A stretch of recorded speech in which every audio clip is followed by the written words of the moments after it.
y con algo de mucho orgullo. Esta ha sido plata exclusiva del Departamento de Minas, gestión del Departamento de Minas. Aquí no ha habido ninguna cosa que haya dicho el rector de la universidad: señor Tapia, yo necesito que, ¿qué quiere comprar usted? Le doy 5 luquitas, le doy 1 millón de pesos. No, señores, aquí todo, absolutamente todo, ha sido, y con el permiso de las damas, una sacada de cresta del profesor con quien han trabajado conmigo, que esencialmente han sido alumnos ayudantes. Johan Castillo, Alexis Collado, ¿no es cierto?, por nombrar algunos, hoy día Jonathan Tapia, ¿no es cierto?, Pablo Reyes, por citar algunos que se me vienen a mi cabeza los nombres. Ellos han estado conmigo trabajando. Hoy día Víctor Morales se ha incorporado también al equipo, pero esa ha sido la historia. Ahora, ¿por qué lo traje para acá? Porque cuando nosotros, ¿no es cierto?, hicimos las clases, asociamos hasta las clases, hablamos nosotros en algún minuto de 4 modos de ruptura, no sé si se recuerdan. Dijimos las rocas, nosotros las cargamos y, ¿no es cierto?, las rompemos. Pero ahí tenemos 4 escenarios de ruptura, dije yo. Una ruptura bajo el escenario de compresión, bajo compresión simple, dije, compresión triaxial, corte directo y tracción. Bueno, los 4 mecanismos, ¿no es cierto?, de falla. Entonces, cuando yo quiero estudiar esos mecanismos de falla, ¿verdad?, una de las cosas es hacerlo en laboratorio. Y estos laboratorios sirven para esto. Entonces, yo quiero partir explicándole un poco a ustedes, ¿no es cierto?, lo que es el mecanismo de ruptura bajo un escenario de resistencia a la compresión simple. Esto que están viendo acá es una prensa universal. Esta prensa universal tiene este sector que está acá, que se llama marco de carga. Así se llama esto. Y esto que están viendo acá es un sistema de platos de carga. El plato de carga lo único que hace es que esta muestra, que está normalizada, pueda, ¿no es cierto?, quedar estacionaria sin tener un juego en la superficie. Y por lo tanto, cuando esta prensa comience a aplicarme una carga con este pistón, esto no tiene un movimiento y la carga puede estar centralizada. El éxito que tiene, ¿no es cierto?, el ensayo depende en gran medida de que la carga, ¿no es cierto?, esté centralizada. Esto es un testigo normalizado. Esto no es un diámetro NQ. Acuérdense que yo les hablé del diámetro NQ, HQ, PQ o Mercurio. Este es un HQ. Es decir, estamos hablando aproximadamente de 6 centímetros, ¿no es cierto?, de diámetro. Ese es el tema. Entonces esta muestra tiene paralelismo, tiene rectitud y digamos que en cierto modo acá por la petición que hizo esta empresa, esto pertenece a la empresa minera Michilla. Ellos nos pidieron a nosotros un ensayo en que la longitud, ¿no es cierto?, del testigo fuera algo así de un poquito más allá de 2, ¿no es cierto?, con relación al diámetro. Es decir, yo estoy hablando acá de una longitud, ¿no es cierto?, versus diámetro, algo así de 2,3, 2,4. Eso fue lo que nos pidieron. Porque alguna cosa a lo mejor querían investigar, ¿no es cierto?, y a nosotros nos hicieron esa petición especial. Este testigo de roca, normalizado, así como ustedes lo están viendo, yo lo podría romper bajo un escenario de resistencia a la compresión simple. Y para eso tendría que usar esta prensa universal. Ya les expliqué, marcos de carga, prensa universal. Esto que está acá arriba es el émbolo de carga normal. Cuando yo hago estos ensayos, esta pieza de roca tiene que quedar estacionaria ahí, y este pistón de carga normal comienza a bajar. Y comienza, ¿no es cierto?, a comprimir la roca, ¿verdad? La va comprimiendo, la va deformando hasta que se produce su ruptura. El relojito que está arriba marca los kilos que yo estoy aplicando. Usted ve que es un reloj que va de 0 hasta 50.000 kilos. Yo puedo aplicar acá. En este laboratorio se pueden hacer ensayos de ruptura hasta 50.000 kilos. Si alguien me pidiera 70.000, 80.000, 90.000 kilos, yo no lo podría hacer. Y para eso tendría que decirle, mire, ¿sabe quién en Chile hay una empresa que se dedica a este tipo de cosas? No es que yo le esté haciendo propaganda, pero Mecánica Roca Calama ya tiene, ¿no es cierto?, un equipamiento superior en capacidad a nosotros. Por lo tanto, ellos pueden hacer ese tipo de ensayo. Nosotros no lo podemos hacer. Pero si me lo piden hasta 50.000 kilos, sí. Yo puedo responder, ¿no es cierto?, a ese requerimiento. Entonces, ¿qué es lo que hace la prensa? Comienza a bajar el émbolo de carga normal, comienza a comprimir el testigo roca hasta que este comienza, ¿no es cierto?, a fracturarse y termina, ¿no es cierto?, rompiéndose, generando más una superficie de falla como esa, ¿no es cierto? Esa es, en rigor, una posible superficie, ¿no es cierto?, de falla, ¿no es cierto? Podría ser eso. Don Víctor Morales está buscando algunas muestras que son de Michilla, que yo se las quería mostrar un poco para que, ¿no es cierto?, también vieran algo más real. Pero la superficie de falla era ser algo así como esto, ¿no es cierto? Aquí había otro trozo de roca y esto, ¿no es cierto?, tal vez, imaginemos este tema, esta cosa estaba así, y ahí, ¿no es cierto?, se produjo el fracturamiento, y esto, ¿no es cierto?, desplazó, y usted tuvo al final 2 secciones. Por eso alguien me preguntaba en la clase pasada, profesor, ¿el esfuerzo de falla es igual al esfuerzo de corte máximo? Yo le dije, no en ese minuto. El esfuerzo de falla es, ¿no es cierto?, el que produce el microfracturamiento y la fractura. Eso ya para usted es una roca colapsada. Pero cuando esto se desplaza y se separa en 2 secciones, ahí ya está actuando el esfuerzo de corte máximo. Logró usted que una sección de roca se separe, ¿no es cierto?, de la otra, ¿verdad? En las minas, en un bloque de roca, generalmente eso es lo que pasa. Primero hay un fracturamiento y luego hay una separación de secciones, ¿no es cierto?, de roca. En un caso actúa el esfuerzo de corte y en otro caso actúa el esfuerzo de corte máximo. Por eso es que son distintos. Cuando uno le pregunta a ustedes, oiga, el esfuerzo de falla, el esfuerzo de corte de falla, ¿es igual que el esfuerzo de corte máximo? No es lo mismo. Estamos hablando genéricamente de 2 cosas distintas. Los 2 producen corte, los 2 producen fracturamiento, pero el máximo produce desplazamiento de roca. No se olvide de eso, produce desplazamiento de roca. Ruptura, desplazamiento, cuando ya una roca sale disparada, ¿no es cierto?, con respecto a la otra sección. Esto, ¿no es cierto?, debiera pasar acá. Acá debiera pasar esto, ¿no es cierto? Debiera pasar esa ruptura. Entonces, ¿qué es lo que hace el operador, ¿no es cierto?, de esta maquinaria? Cuando él, ¿no es cierto?, ve que esto se fracturó y ya, ¿no es cierto?, se rompió, él va a leer, ¿no es cierto?, los kilos que puso arriba, ¿verdad?, para romper esto, y lo va a dividir por el área, ¿cierto?, por el área, ¿no es cierto?, de apoyo de la carga normal. Carga dividido por área es esfuerzo. Y eso es lo que usted llama resistencia a la compresión simple. ¿Por qué resistencia a la compresión simple?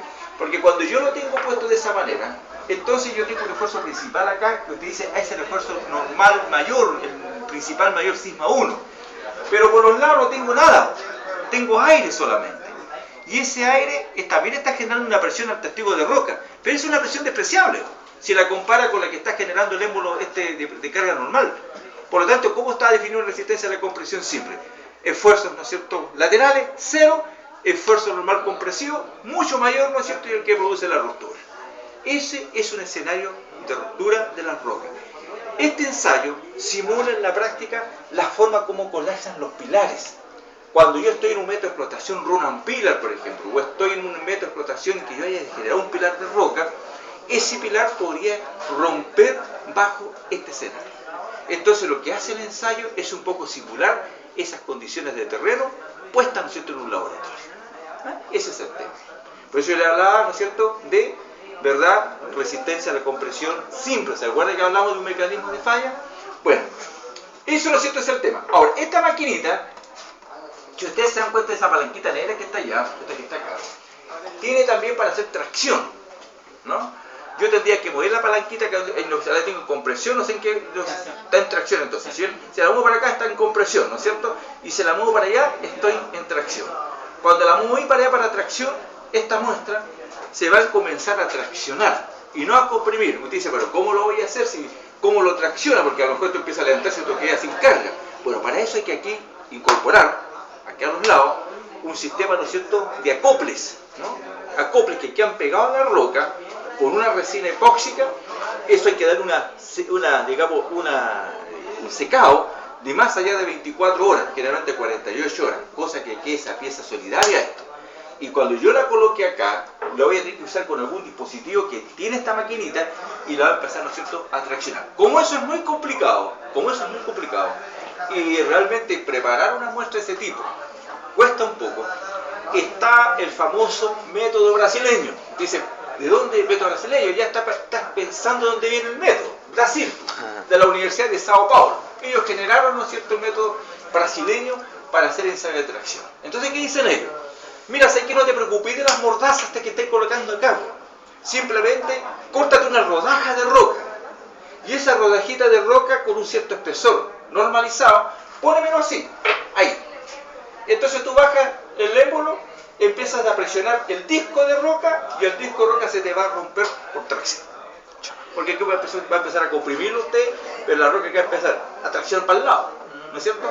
Entonces hay una fórmula de recurrencia que usted dice, ¿cuánto fue la carga normal aplicada? Supóngase 10.000.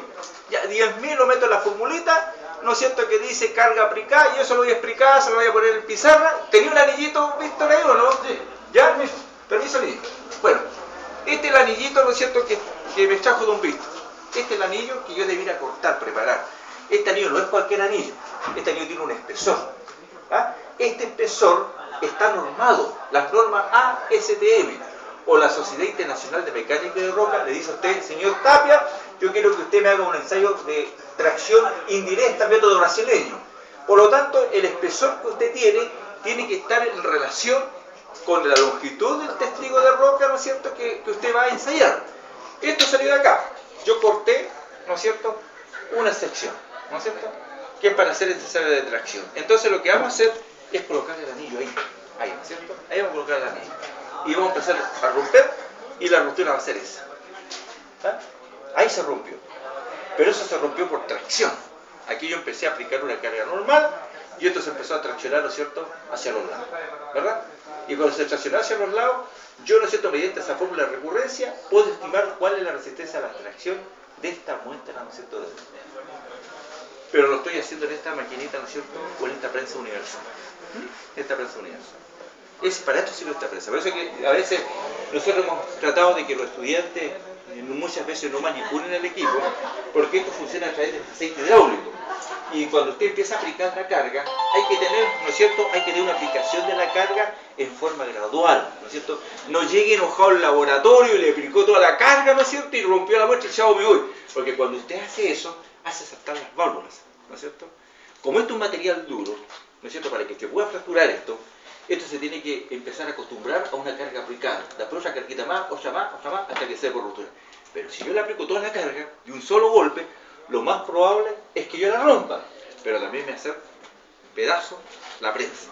Y cada manguerita de esta, ¿no es cierto?, tiene su costo. ¿Ah?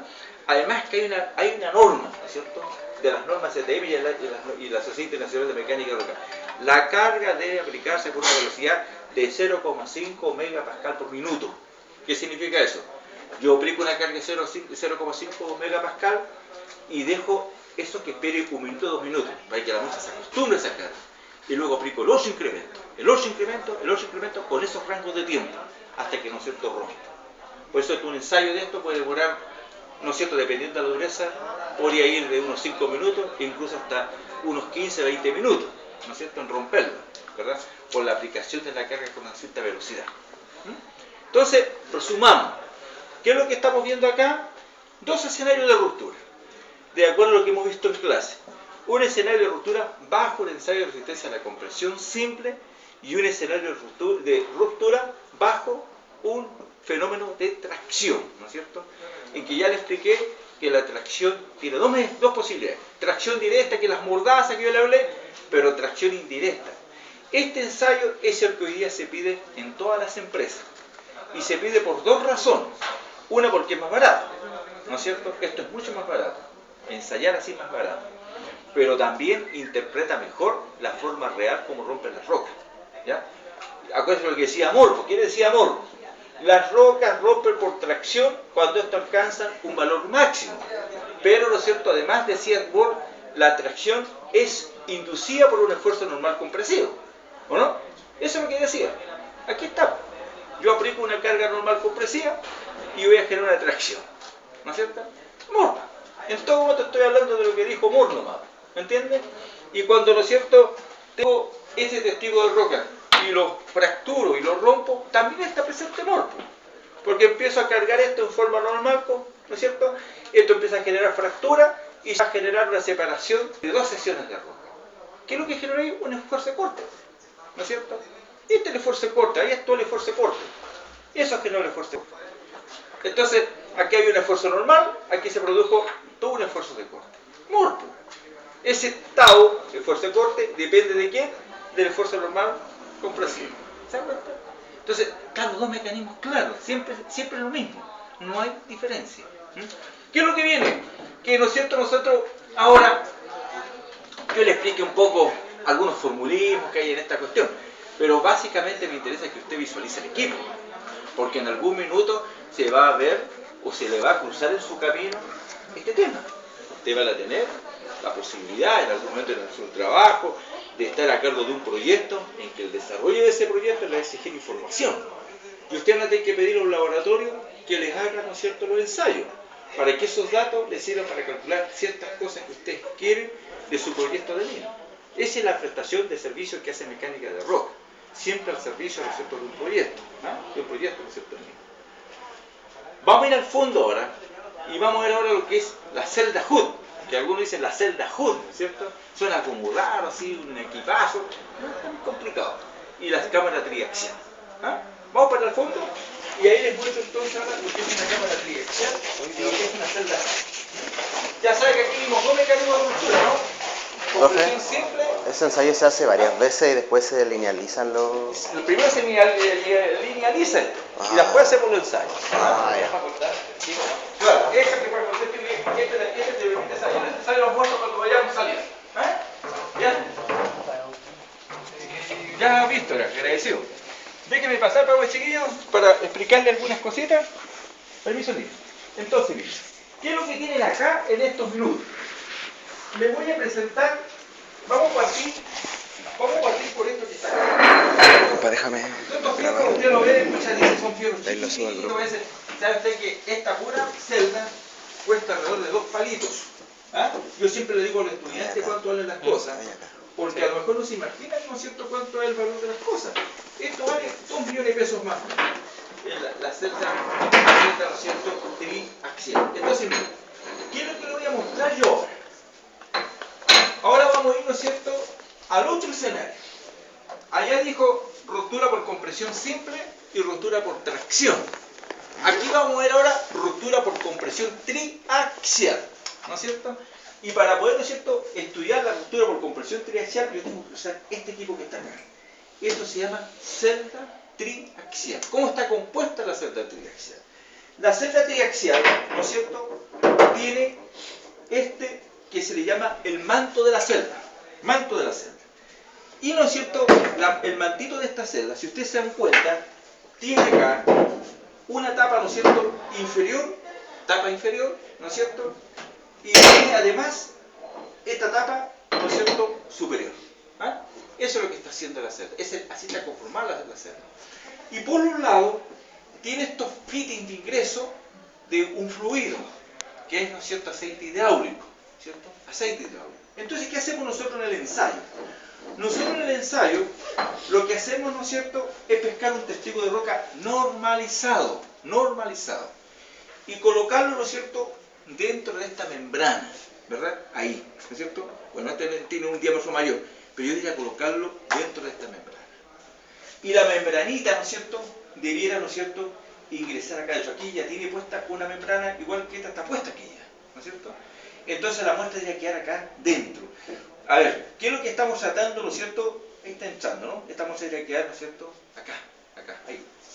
Va a quedar, ¿no es cierto?, pegada, ¿no es cierto?, dentro de esta funda. ¿Por qué estoy haciendo eso?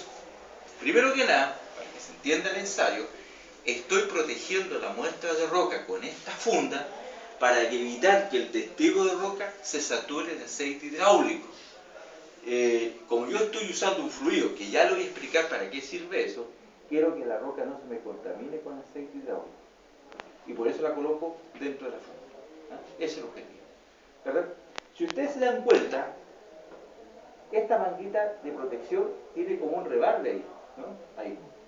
Como esto está metido dentro de esta cámara, cuando yo ingreso aceite hidráulico por ahí y por acá, el aceite hidráulico lo que va a hacer es llenar este espacio y va a comenzar a comprimir la muestra que está dentro.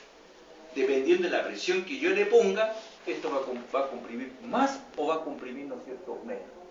Pero esa no es toda la historia, porque sobre, ¿no es cierto?, la muestra que está acá, usted va a observar que ahí está, ¿no es cierto?, puesto todo este sistema, ¿no es cierto? Está este sistema de la tapa, y sobre la tapa, ¿no es cierto?, está ese pistoncito, ¿no es cierto?, de carga, ¿ya?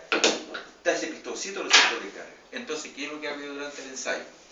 Además de meter una presión, ¿no es cierto?, lateral, aplico una presión normal. El testigo de roca que está dentro está soportando una carga normal sobre él y está soportando una carga lateral que ejerce el aceite hidráulico, que es lo que trata de simular el ensayo de resistencia a la compresión triaxial. La ruptura que tiene una muestra de roca cuando está confinada dentro de un espacio rocoso. Yo le hablé, ¿no es cierto?, a ustedes de que en un espacio rocoso, si yo tenía un sondaje y sacaba una muestra, esa muestra estaba sometida a varios esfuerzos. El esfuerzo normal, dije yo, sigma 1, y por los lados estaban los esfuerzos laterales, ¿no es cierto?, que dijimos nosotros, que eran los sigma 2 y los sigma 3, ¿no es cierto? Eso fue lo que dijimos. Por lo tanto, el ensayo de compresión triaxial está tratando de simular eso. Cuando yo aplico una carga normal con una presión de lateral, que se llama presión de cámara y que ejerce el aceite hidráulico, el resultado adentro debería ser una cosita como esta. Esto que están viendo ustedes acá es un testigo de roca que rompió bajo el escenario de un ensayo de resistencia a la compresión triaxial. Superficie de falla, ahí la están viendo. Dos superficies juntitas, ¿no es cierto? Que se generó, ¿qué cosa? Una superficie por un esfuerzo de corte que indujo, ¿quién? Un esfuerzo normal. Siempre estamos presentes. Siempre estamos presentes. Si no, no se lo pueden sacar de encima. Dígame, hermano. ¿Cómo sabe cuándo se rompe el testigo? Suena, es, digamos, por dos razones. Una, porque suena, ¿cierto? El golpe seco, que usted rompió la muestra. Y la otra, porque la presión que usted está aplicando baja. Es una bajada de presión, ¿no es cierto? Usted tiene una presión de cámara y tiene una presión normal. O sea, tenía una presión lateral y una presión normal. Pero cuando esto se rompió, usted ve que hay un descenso inmediato de las presiones. Y ahí ya saben que la roca se fracturó, se rompió. Al tiro para el ensayo, ¿no es cierto? Lee los valores, ¿no es cierto? Y tiene valores que va a interpretar, ¿no es cierto? Yo hoy día quiero que usted sepa cómo vamos, quiero que usted sepa de dónde sale la información. ¿Por qué es tan importante? Porque el señor Hood, que es lo que va a poner nosotros en el criterio de Hood, él nada menos que analizó 3.000 muestras de datos de roca y todos los pidió que se lo hicieran bajo el dominio del ensayo de resistencia a la compresión triaxial. Y va a ver que su algoritmo está construido en base a resultados de ensayos de este tipo. Por eso, para cuando yo le explique eso en la pizarra y le diga, ¿sabe, señores? Mire, tenemos 3.000 datos que se obtuvieron de resistencia a la compresión triaxial. Recuerden que esto se hizo en esta cámara. Ese fue el equipo que se usó para obtener esa información. Que después la graficó, ¿no es cierto?, la suavizó, como dicen los estadísticos, y obtuvo una relación final, que es la que usted usa hoy en día para, ¿no es cierto?, poder evaluar fricción, cohesión de las rocas en todos los estudios, ¿no es cierto?, de estabilidad. Pero esto, ¿no es cierto?, es, digamos, ¿no es cierto?, la celda triaxial. Entonces, mire, tiene tres mecanismos de falla: tracción, compresión simple y compresión triaxial. Compresión triaxial a través de una cámara triaxial. Compresión simple a través, ¿no es cierto?, de una prensa universal. La pregunta usted me dice, profesor, ¿y cómo le aplica la fuerza normal? Porque nadie me ha preguntado, ¿no es cierto? Porque aquí hay una bomba, hay un gato hidráulico, hay otro gato hidráulico y está entrando el aceite hidráulico y yo estoy, ¿no es cierto?, ahí aplicando una presión. Este sistema yo me lo tengo que llevar a la prensa universal y la misma émbolo que usted vio, tener la celdita, ¿no es cierto? Entonces la prensa universal, con este que aquí quedó mal, que está, ¿no es cierto?, como no está, esto no está, digamos, atornillado, pero esto irá a quedar un poquito salido hacia afuera, el pistoncito ese. Por lo tanto, la prensa universal, ¿qué es lo que va a hacer? Va a empezar a aplicarle carga a ese pistón. Y va a empezar a comprimirme el testigo roca hasta que lo rompa, pero teniendo una presión lateral, ¿no? ¿No es cierto? Que va a ejercer aceite hidráulico. Alguien me preguntará, ¿por qué aceite hidráulico? ¿Por qué no le ponemos agua, profesor? Porque es más barato. Estoy de acuerdo. Lo que sucede es que el aceite hidráulico tiene ciertas virtudes. Primero que nada, el aceite hidráulico, ¿no es cierto?, por ser más viscoso, puede generar mayor presión, ¿cierto? Puede generar mayor presión. Segundo, de que a mayor presión, si el aceite hidráulico tiene una buena temperatura, aproximadamente algo así de 18 a 20 grados Celsius, no genera burbujas, ¿no es cierto? Y cuando tiene burbuja en ese fluido y una burbuja se rompe, baja la presión. Entonces, el agua, ¿no es cierto?, tampoco es capaz de ejercer tanta presión. El agua se utiliza para ensayos de compresión triaxial en suelos, pero no en rocas. En roca se usa aceite hidráulico, ¿no? ¿Qué es la diferencia? Quiero que recuerden esto, el esquema de la celda, porque yo voy a explicar abajo en clase, ¿no es cierto?, en qué consiste, ¿no es cierto?, el ensayo. Y voy a usar la información para el criterio, ¿no es cierto?, de Hood. Entonces, para que usted sepa de dónde viene la información. Estamos agarrando acá un poco lo que hemos hablado en clases pasadas. 3 escenarios de ruptura telemontosa: tracción, compresión simple y compresión triaxial. Ya saben que esto es libre. ¿Qué es lo que está viendo acá ahora? Esta es la famosa celda Hood, ¿cierto? Esta celda Hood sirve para estudiar otra cosa. Acá yo también puedo estudiar fricción y cohesión, ¿no es cierto? Pero hay veces en que usted quiere estudiar la fricción y cohesión ya no, úselo bien, ya no para un macizo rocoso in situ sólido. Quiere estudiar la fricción y cohesión para un macizo rocoso cuya estabilidad esté controlada por una discontinuidad geológica preexistente, ¿no es cierto? Es decir, que ahí hay un plano de falla. Eso es lo que estamos diciendo. Entonces, fíjese usted, le digo esto porque son dos cosas distintas. Que usted estudie la fricción y cohesión para un macizo rocoso como tal, y estudie la fricción y cohesión para un macizo rocoso que tiene un plano de falla. Los valores deben ser distintos, muy distintos, ¿no es cierto? Entonces, esta celda que está acá es la celda Hood, ¿no es cierto? Este señor, el que inventó la celda, es el dueño del criterio, es Everett Hood, ¿no es cierto? Yo les mencioné en una de las clases, él creó esto. Él lo creó cuando estaba en la Universidad de Toronto, en Canadá, ¿no es cierto? Él fue académico del Imperial College de Inglaterra, después se vino a trabajar, ¿no es cierto?, a Canadá. Y en Canadá, ¿no es cierto?, aparte de desarrollar el criterio y toda esa línea de software que usted ve en mecánica de roca hoy día, ¿no es cierto?, que vienen de esa universidad, también le desarrolló este equipamiento, ¿verdad? Y este equipamiento lo único que hace es estudiar fricción y cohesión en testigos de roca que tengan una discontinuidad geológica presente. Entonces, si yo quiero hacer ese trabajo, lo que le voy a pedir al geólogo entonces es que cuando él me mande una muestra del campo práctico y me la mande a mí al laboratorio, yo le voy a pedir a él que por favor me identifique en la muestra de roca alguna estructura que a él, ¿no es cierto?, le interese. Y él me dice, mire señor Tapia, ¿sabe qué? Este es el testigo que a mí me interesa y ¿sabe? Me interesa esa fractura que usted me la estudie. Y para eso yo se la mando abierta. Entonces él ve que tiene unos cinceles especiales, los geólogos le pegan ahí y me mandan estos separados. Entonces, ¿qué es lo que hago yo? Voy a instalar estas dos secciones de roca en la celda Hood y voy a estudiar el desplazamiento de esto, ¿no es cierto? Cuando esto se desplaza una sección con respecto a la otra. Y ese desplazamiento depende de la fricción que usted está observando en fracturas abiertas, que se supone que son naturales y propias del macizo rocoso. ¿No es cierto? Eso es lo que estamos haciendo. Ahora, usted dirá, profesor, pero usted nos dijo en clase de que aquí podía haber un elemento cementante. Totalmente de acuerdo. Pero ocurre que cuando usted quiere hacer un estudio con una rigurosidad absoluta, ponerse en el caso más difícil, estudia la estabilidad de caserones, de pilares, de macizo rocoso en general, ojalá pensando en que no tiene un elemento cementante presente. Por lo tanto, ¿no es cierto? Por eso yo le pido al geólogo estructuras abiertas, porque ahí ya no tengo cementante. Y lo que yo tenga acá, si el cálculo que él hace más tarde resulta bueno, de buen nivel, con un factor de seguridad bueno, aceptable, bajo estas condiciones, quiere decir que cuando él tenga cementante, la situación va a ser mucho mejor todavía, ¿no es cierto? Esta es la condición rigurosa. Esta es la condición rigurosa. Entonces, ¿qué hace la celda Hood? La celda Hood está constituida por dos moldes. Esto que están viendo acá abajito ustedes es el molde inferior que se le llama, y esto otro que están viendo acá es el molde superior. Esto, ¿no es cierto?, está montado, ¿no es cierto?, de esa forma. Ahí está montado. El molde superior, el molde, ¿no es cierto?, inferior.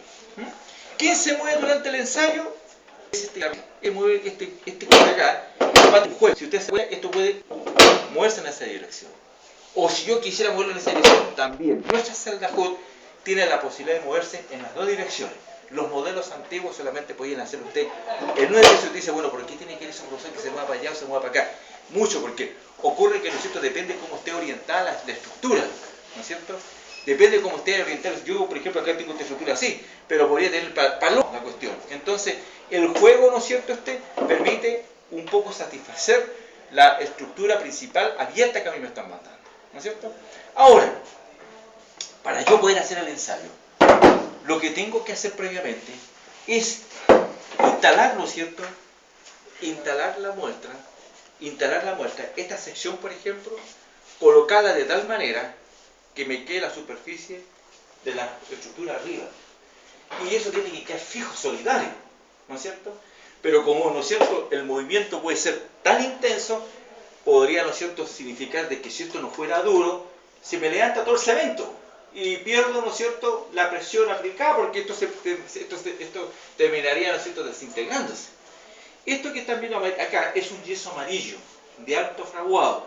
Esto tiene una resistencia a la compresión siempre aproximadamente algo así de 30 megapascal. Eso es lo que le piden las normas STM. El cementante que usted use para un ensayo de corte directo debe tener una resistencia a la compresión simple no inferior a los 30 megapascal. Este yeso es un yeso dental que se llama, ¿no es cierto? Entonces este yeso dental amarillo de alto fraguado, lo que yo hago es preparar una mezcla, ¿no es cierto? Con los muchachos, ¿no es cierto? Colocamos, ¿no es cierto?, ¿no es cierto?, sistemas laterales con esos pernitos, y aquí nosotros colocamos una masita, ¿no es cierto?, e instalamos, ¿no es cierto?, instalamos la muestra que voy a ensayar. En el molde, este va para el molde inferior, y este otro iría para el molde inferior de igual forma. Es decir, voy a tener en fondo esto solidario acá, y voy a tener esto solidario acá arriba, ¿no es cierto? Como el molde de arriba el que se mueve, seguramente esto me va a producir un corte. Y yo voy a leer, ¿no es cierto?, la magnitud del esfuerzo de corte que, ¿no es cierto?, que yo ejercí. Pero, como Moore dice, las rocas rompen por esfuerzo de corte que son inducidos por esfuerzos normales, yo tengo que aplicar también en el ensayo un esfuerzo normal. Y para eso, ¿no es cierto?, cuando yo tengo todo este sistema instalado acá en el molde inferior y en el molde superior, esto, ¿no es cierto?, dijimos que estaba montado ahí, este pistoncito es el que me ejerce de fuerza normal. Y por el lado, ¿no es cierto?, ustedes ven esto que está acá, esto me ejerce presión lateral. Por lo tanto, esto hace que se produzca el corte. ¿Me entiendes? Entonces tengo para una presión normal y para una presión lateral tengo dos datos que recupero del ensayo. Los dos datos tengo que interpretarlos para poder medir qué cosa, fricción y cohesión. ¿Me entiendes? Pero ese es el ensayo. Ese es el ensayo de la celda HUD. Ahora, todo esto tiene una forma, en todo este ensayo que yo les estaba hablando, hay algo de construir el círculo de Moore, ¿no es cierto? Entonces a veces vamos por paso. Quiero que conozcan el equipo primero. Y después cuando yo les haga, mire, ¿sabe qué? El círculo de Moore se construye de esta manera, usted sepa de qué estamos hablando. Yo quiero que usted sepa de qué estamos hablando. Porque si yo hoy día le hago el círculo de Moore y sabe usted que para un ensayo de corte directo el círculo de Moore es así, pero no le he mostrado el equipo a usted. Usted no se imagina cómo se obtiene la información. La información se obtiene de esta forma, ¿verdad? Este ensayo, al menos, demora aproximadamente 3 días en hacerse. ¿Por qué 3 días? Porque el corte es rápido hacerlo, pero el secado de este cemento es aproximadamente 72 horas. 48 y 72 horas. Que usted pone la muestrita y se endurece el yeso y lo tiene ahí, ¿no es cierto?, estacionado un ratito, eso demora aproximadamente 72 horas. 72 horas. Entonces, mire, resuma las cosas que estamos mirando. Escenario de ruptura bajo una compresión simple. Escenario de ruptura bajo una tracción. Escenario de ruptura compresión triaxial. Y escenario de ruptura bajo un ensayo de corte directo en el ensayo de Moore. 4. Yo le dije a usted que las rocas, ¿no es cierto?, tenían 4 escenarios de ruptura. Y eso lo podía yo evaluar en el laboratorio. Ahí está, el recorrido. ¿No es cierto? El recorrido lo hemos hecho. Hemos hecho el recorrido por los 4 distintos escenarios. ¿Verdad? Lo ideal sería que en algún minuto me tiran las manos, pero bueno, tendríamos que son 52. Habría que tener 52 muestras. Habría que preparar 52 rupturas. ¿No es cierto? Es harto. Prefiero que sea más demostrativo el tema, pero me interesa que conceptualmente tenga claro que existe un equipamiento para medir cosas. Que las cosas no son abstractas en mecánica de rotor. Hay equipamiento para medir las cosas. Y cuando le menciono el valor de los equipos, es por una sola razón, de que preparar el refrigerador no tiene que quedar carísimo. Es muy caro en la práctica. Las universidades que lo tienen, ¿no es cierto?, han invertido mucha plata en temas como este, ¿no? No es un tema barato, ¿no? Es de mucho sacrificio, de cuidado también de esta maquinaria, ¿verdad? Entonces, chiquillos, yo les he presentado más o menos los cuatro, ¿cierto?, síntomas, criterios, formas, ¿no es cierto?, de romper las rocas y la instrumentación que existe para eso. Consulten todo lo que quieran, ¿ya? Y si no quieren consultar ahora y se van a su casa y se van pensando, bueno, háganme después la consulta, ¿ya? A mí lo que más me interesa es que esto quede claro. ¿Ya? Yo creo que esta parte es importante, en el caso de ustedes es bien importante. ¿Ya? ¿Cómo relacionamos toda la cuestión de teoría, ¿no es cierto?, con algo más práctico? Porque yo tengo una consulta. Dígamelo. Eso mide la fricción así, ¿cierto? La fricción en la el mide la fricción en esa En esta posición hace así. Claro, o sea, que Mitad con mitad. ¿Cómo el esfuerzo normal? lo que pasa es que si tú te das cuenta que hay una ranura, esto tiene una ranura, ¿no es cierto? Si te fijas ahí. Entonces yo lo que trato de hacer es que esta sección demuestra que la fractura que bueno ahí, ¿me entiendes? Y la otra que hay arriba, vamos nivelada ahí, ¿me entiendes? Entonces el esfuerzo normal va a estar aplicado por este pistoncito sobre, ¿no es cierto?, lo que es la muestra que tiene instalada abajo, la están apretando, ¿no es cierto?, ¿verdad? Y el pistón lateral lo que hace es llevárselo para acá, ¿me entiendes? Entonces, claro, usted dice, ¿cuánto puedo desplazar? Bueno, la ranura le está indicando que la carrera que esto tiene, si esta carrera, ¿no es cierto?, deben ser cuando más deben ser, 5 centímetros. No tiene más carrera.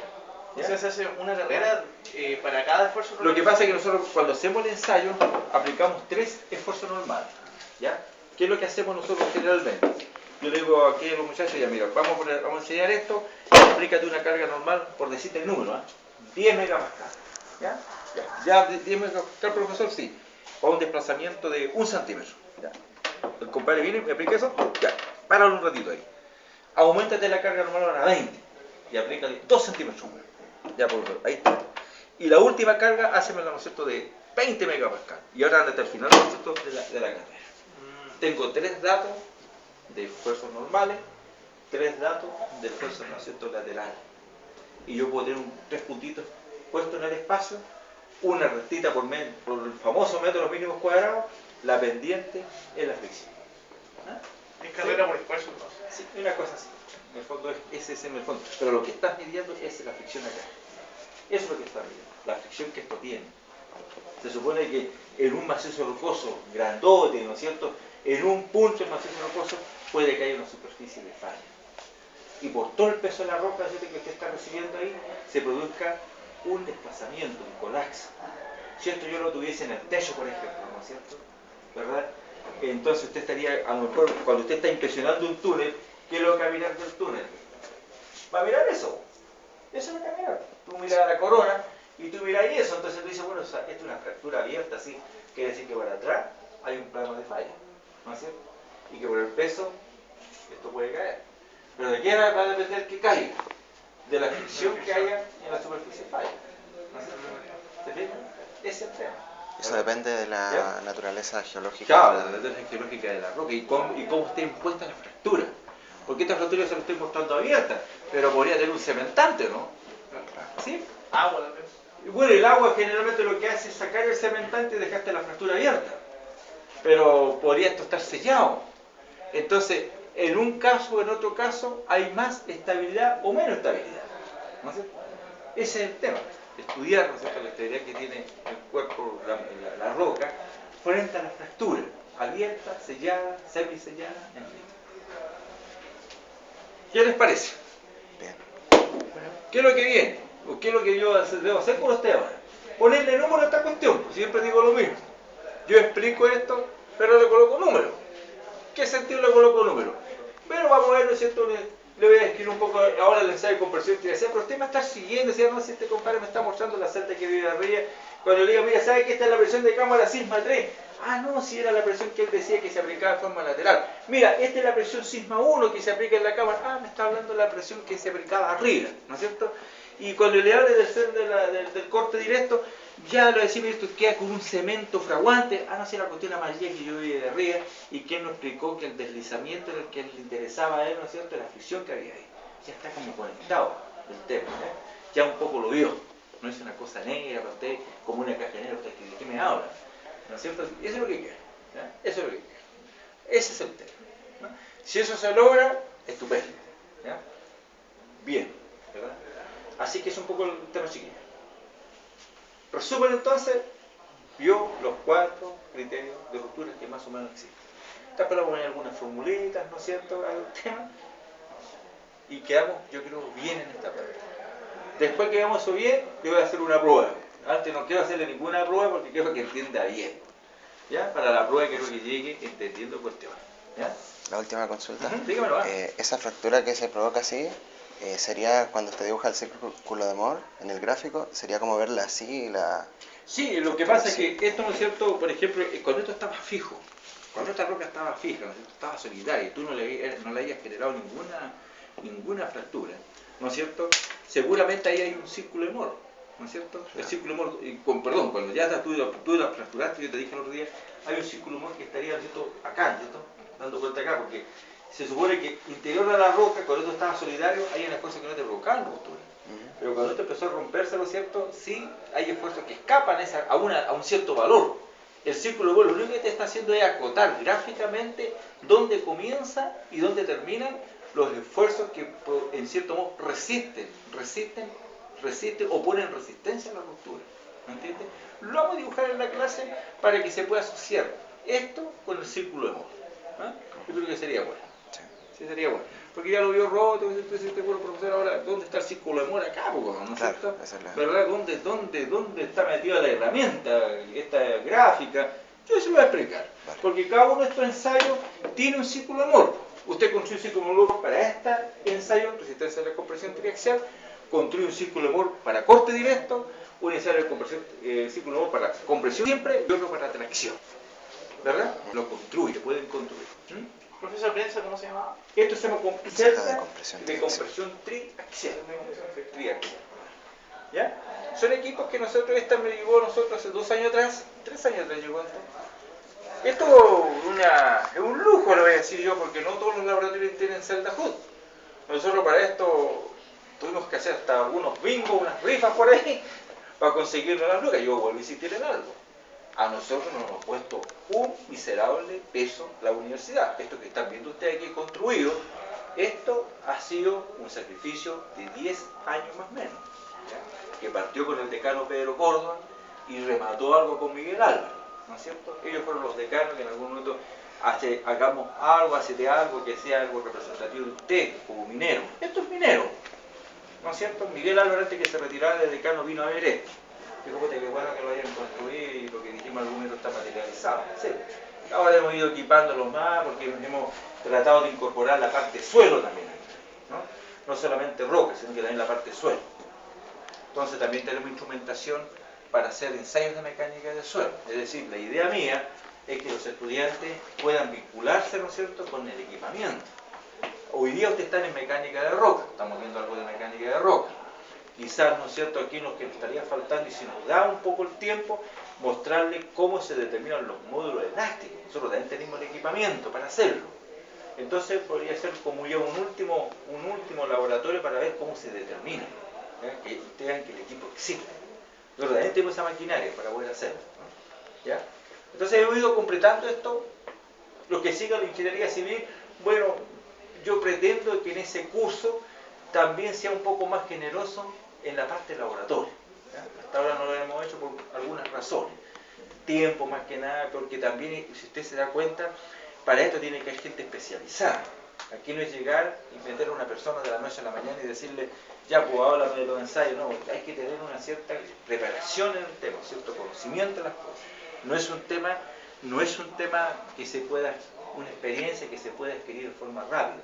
Los mecanicistas de roca toman sus años, ¿no es cierto?, en prepararse, ¿verdad? Por eso que también son un poquito apetecidos afuera. Hay mucha pega para los mecanicistas de roca porque no hay mucha gente especializada en los temas, ¿sí? Esa es un poco la materia. Y esto también lo puede ir a la astronauta, porque cuando, ¿no es cierto?, usted ve que una roca rompe, fragmenta, veíamos, ¿no es cierto?, al quien yo le hice el curso, ¿no es cierto?, de que la roca tenía que traccionarse mediante una compresión, ¿no es cierto? Y la compresión la colocaba una onda de choque que generaba el explosivo, ¿no es cierto?, decía yo, ¿verdad? Y generaba esfuerzos tangenciales que eran las grietas, decía yo, ¿no? Entonces, bueno, si yo quisiera saber, tener información de la roca para poder diseñar un buen explosivo, tendría que pedir que me hagan estos ensayos. ¿Me entiendes? Tendría que pedir que me hicieran estos ensayos. ¿Sí? Ya pues, chiquillos, yo los dejo acá, voy a atender al otro grupo, ¿ya? Ya deben ser cerca de la 1 de la mesa, ¿no? Sí, más o menos.